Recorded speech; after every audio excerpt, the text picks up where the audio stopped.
Bismillahirrahmanirrahim. Alhamdulillah nahmaduhu wa nasta'inuhu wa nastaghfiruh. Wa na'udzu billahi min shururi anfusina wa min sayyiati a'malina.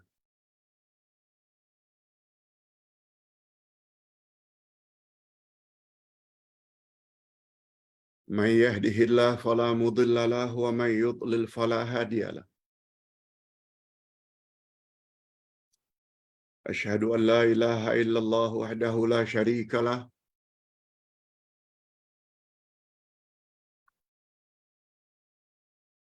wa asyhadu anna Muhammadan abduhu wa rasuluh la nabiyya ba'dah.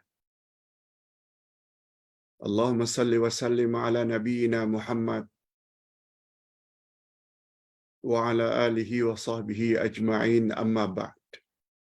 Hadirin dan hadirat serta para pemirsa yang saya hormati. Assalamualaikum warahmatullahi wabarakatuh. Pada hari ini, hari Ahad 4 Jun 2023 hingga 8 Jun, hari Khamis, kita akan buat 2 sesi saja. Cuma masing-masing dalam masa atau durasi 20 minit.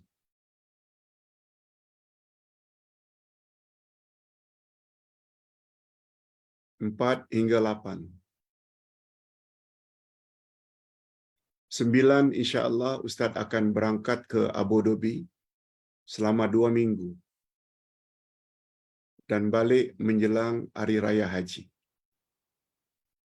Okey. Mohon doa. Mudah-mudahan lancar dan selamat.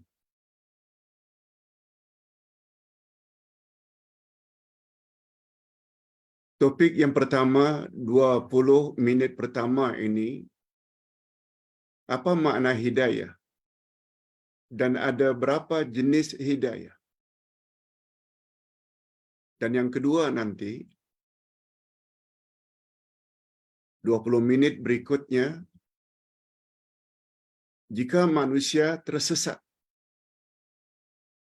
tidak dapat hidayah,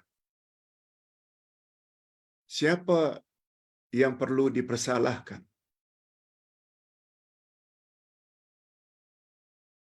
Kedua-dua topik ini sangat mustahak dan penting untuk diketahui oleh setiap muslim-muslimat. Itu sebab kita buat kuliah ringkas 2 topik ini. Okey, yang pertama atau sesi pertama, apa makna hidayah? Dan ada berapa jenis hidayah?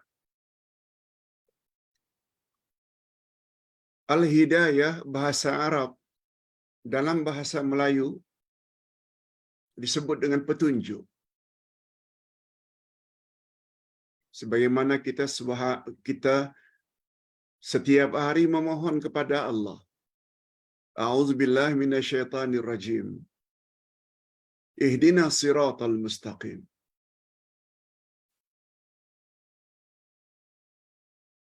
Berilah kami hidayah ke jalan yang lurus. Maknanya berilah kami petunjuk ke jalan yang lurus. Ihdinas siratal mustaqim. Doa yang paling banyak, paling sering, paling kerap kita ucap seharian. Minima 17 kali. Sebab ada 17 rakaat salat. Setiap rakaat mesti baca Fatihah. Nah, sekarang apa makna hidayah, Pak Ustaz?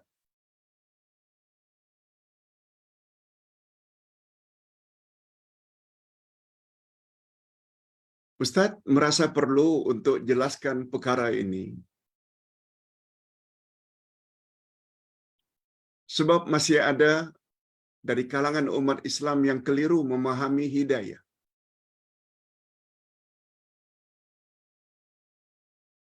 Kata mereka itu milik hidayah adalah milik Allah, bukan milik kita. Betul dari satu sisi.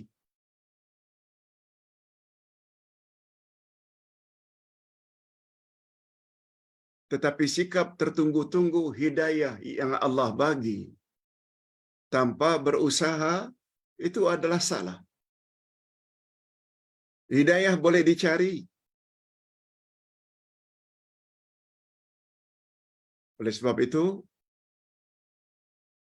supaya sempurna pemahaman kita tentang hidayah, hidayah dengan makna petunjuk,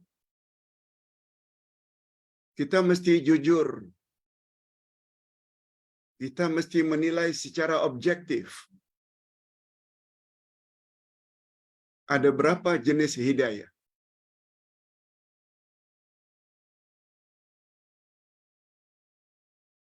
Hidayah ada dua jenis. Bukan satu, dua.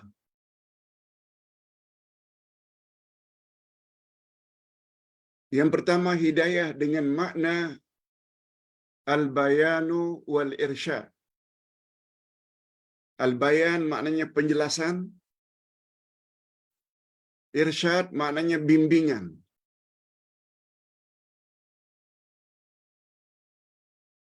Hidayah jenis kedua dengan makna taufik. Allah Subhanahu wa taala buka hati seseorang sehingga menerima dan melaksanakan hidayah tersebut. Jadi sekali lagi hidayah terbagi dua. Hidayah yang pertama dengan makna penjelasan dan bimbingan, yang dalam bahasa Arabnya disebut al-bayanu wal-irsyad. Al-bayan penjelasan, irsyad bimbingan. Sedangkan hidayah jenis kedua adalah dengan makna taufik, yaitu Allah bukakan hati seseorang.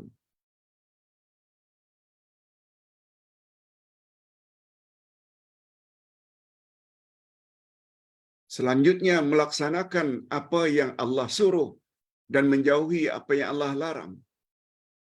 Itu jenis hidayah yang kedua dengan makna taufik.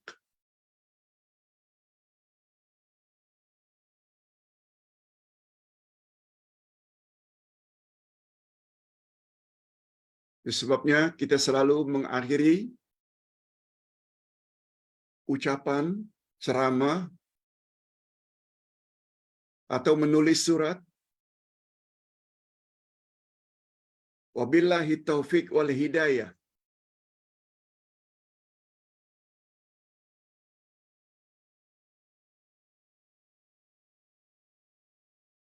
Dengan restu Allah, kita dapat taufik dan hidayah. Taufik sebenarnya salah satu dari jenis hidayah. Okey. Sekarang kita ingin bahas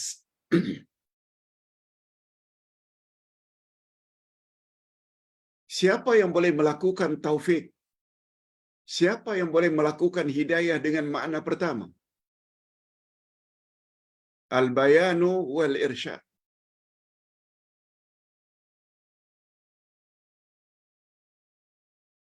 Penjelasan dan bimbingan. Hidayah yang pertama ini boleh dilakukan oleh manusia kepada manusia lain. Ibu bapa boleh memberi hidayah kepada anak cucunya, keluarganya, dengan makna memberi penjelasan dan bimbingan. Guru, ustaz, pendakwah dapat memberi hidayah kepada jamaahnya, audiennya, dengan makna penjelasan dan bimbingan. Macam yang ustaz lakukan saat ini. Ustaz perjelaskan makna hidayah. Ustaz bimbing para jemaah Bagaimana cara ibadat yang betul? Maknanya Ustaz, saat ini sedang memberi hidayah kepada para jamaah, pemirsa sekalian. Ini hidayah jenis pertama.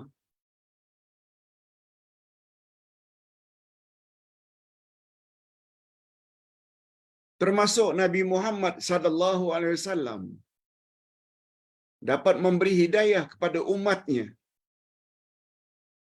tapi terbatas kepada makna memberi penjelasan dan bimbingan. Ini sebagaimana firman Allah di dalam surat An-Nahl ayat yang ke-44.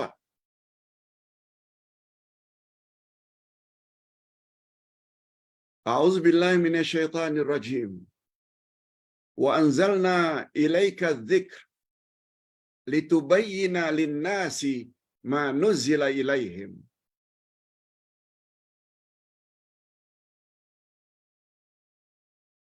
Sesungguhnya kami telah turunkan kepada engkau, hai Muhammad, Al-Quran ini, supaya kamu jelaskan kandungan Quran kepada umat atau kepada umat manusia. Litubayyina, kata bayan, litubayyina. Yang bila kita lihat terjemahan Englishnya, litubayyina linnas, kami turunkan Quran kepadamu, hai Muhammad, to explain clearly kepada umat manusia. Allah turunkan ayat aqimus salah. Nabi yang menjelaskan kepada umat, pada para sahabat zaman hidup baginda, kaifiat atau bagaimana cara salat. Takbiratul ihram, tangan letak di mana, bagaimana rukuk, sujud, i'tidal dan lain-lain. Apa yang patut dibaca pada setiap rakaat, Nabi jelaskan.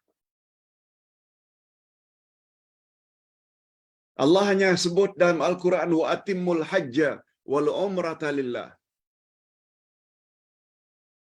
Sempurnakanlah haji dan umrah semata-mata karena Allah. Itu di antara ayat. Perintah haji dan umrah bagi yang mampu. Walillahi 'alan nasi hajjul bait man istata'a ilaihi sabila.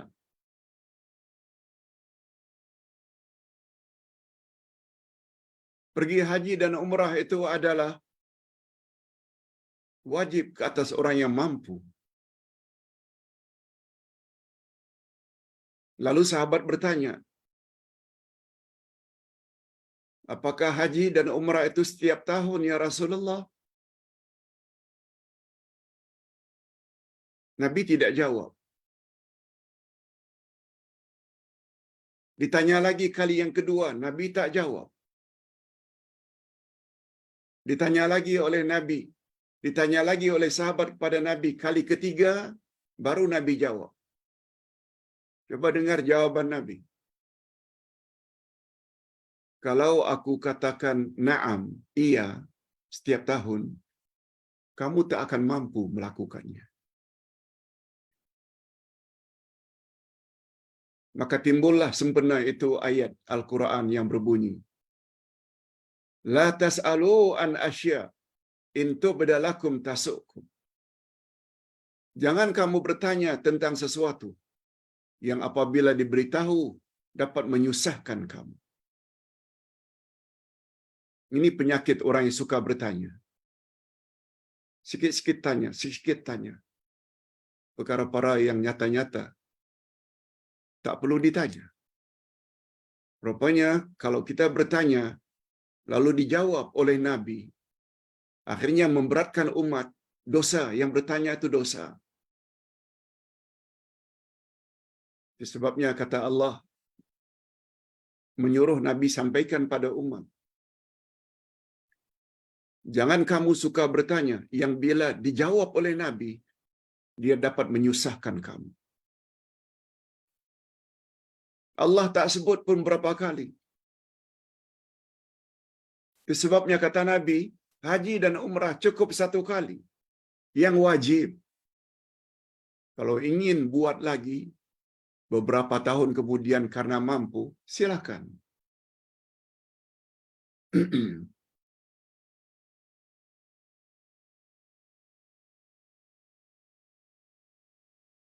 Itu sebabnya Allah Subhanahu wa taala melaknat, mengutuk umat terdahulu, terutama Bani Israel yang terlalu banyak tanya. Seperti pertanyaan mereka tentang Al-Baqarah, lembu yang patut disembelih.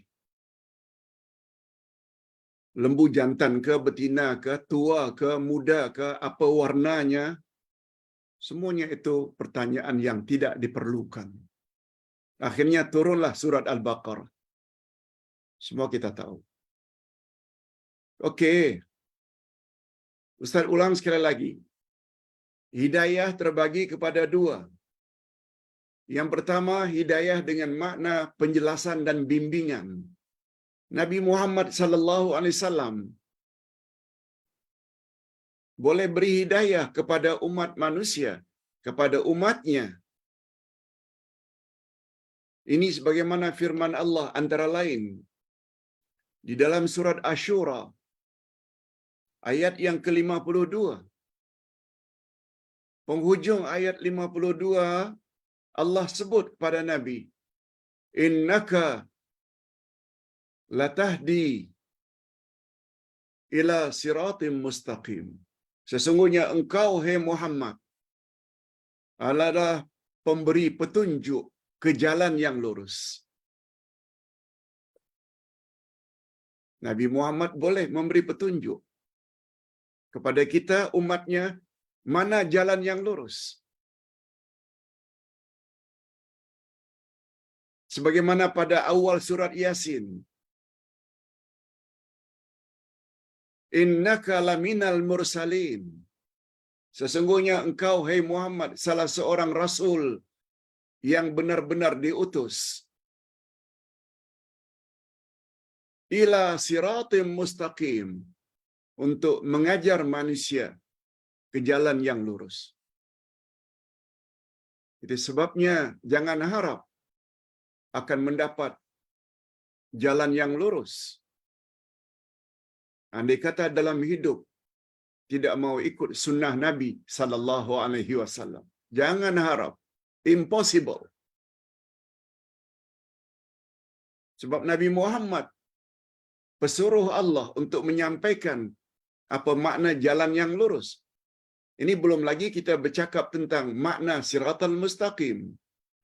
4 golongan confirm mendapat hidayah. Lihat ayat 69 dari surat An-Nisa. Wa may yuti'illaha war rasul fa ulaika ma'al ladzina an'ama Allahu 'alaihim minan nabiyyin was-siddiqin wasyuhada was-salihin wa hasuna ulaika rafiqa. Siapa yang taat Allah dan taat Rasul, mereka kelak akan bersama-sama dengan orang yang telah Allah beri mereka nikmat, iaitu nabi-nabi, siddiq-siddiq, syuhada dan salihin. Mereka lah teman yang paling baik.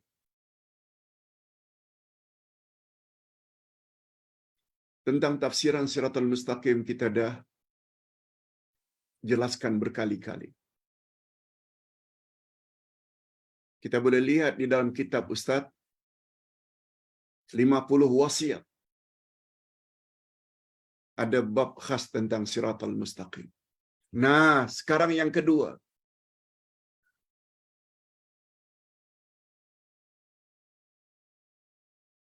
Yang kedua, hidayah dengan makna at-taufiq, iaitu Allah buka hati seseorang sehingga menerima kebenaran dan selanjutnya melaksanakannya dalam kehidupan sehari-hari.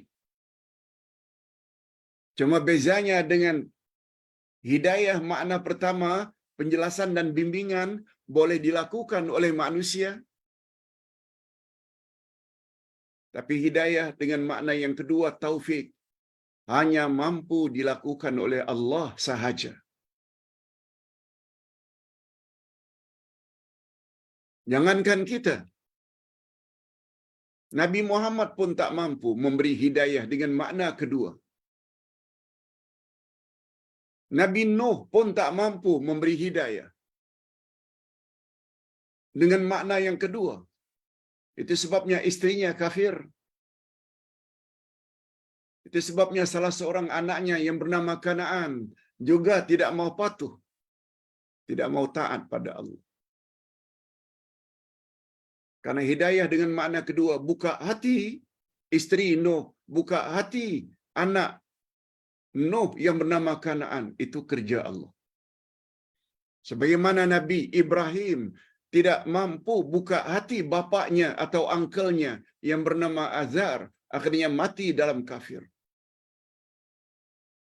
Sebagaimana Nabi Musa tak mampu memberi hidayah kepada sepupunya, cousinnya yang bernama Qarun, akhirnya mati dalam kafir. Sebagaimana Nabi Muhammad sallallahu alaihi wasallam tidak mampu memberi hidayah kepada angkel yang sayang kepadanya, yaitu Abu Talib, yang mati dalam kafir. Itu sebabnya ketika Nabi Muhammad sallallahu alaihi wasallam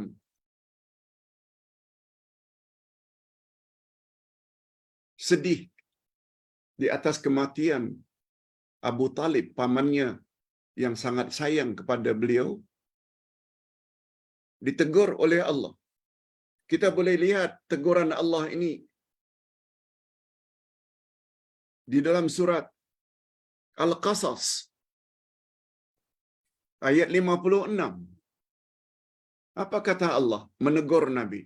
Innaka la tahdi man ahbabta walakinallaha yahdi man yasha wa huwa a'lam bil muhtadin. Apa maknanya? Sesungguhnya engkau, hai Muhammad, tidak akan mampu memberi hidayah walaupun terhadap orang yang engkau sayangi. Hidayah itu hanya milik Allah. Allah akan beri hidayah kepada siapa yang Dia kehendaki. Dan Dialah yang lebih tahu siapa yang layak mendapat hidayah. Penafian di sini, engkau tak akan mampu memberi hidayah, yaitu hidayah jenis kedua, dengan makna taufik. Nabi Muhammad tak mampu buka hati. Itu sebabnya nasihat Ustaz. Kalau kita ada ibu bapa, uncle, auntie, adik-beradik, cousin, anak, cucu, nenek, atau bila mereka buat perkara-perkara yang dilarang oleh Allah, syirik, khurafat, bid'ah, tegur baik-baik. Itu namanya hidayah jenis pertama. Beri penjelasan. Atau nenek, ayah, ibu, perkara yang atau nenek, ayah, ibu buat itu bercanggah. Ini ayatnya.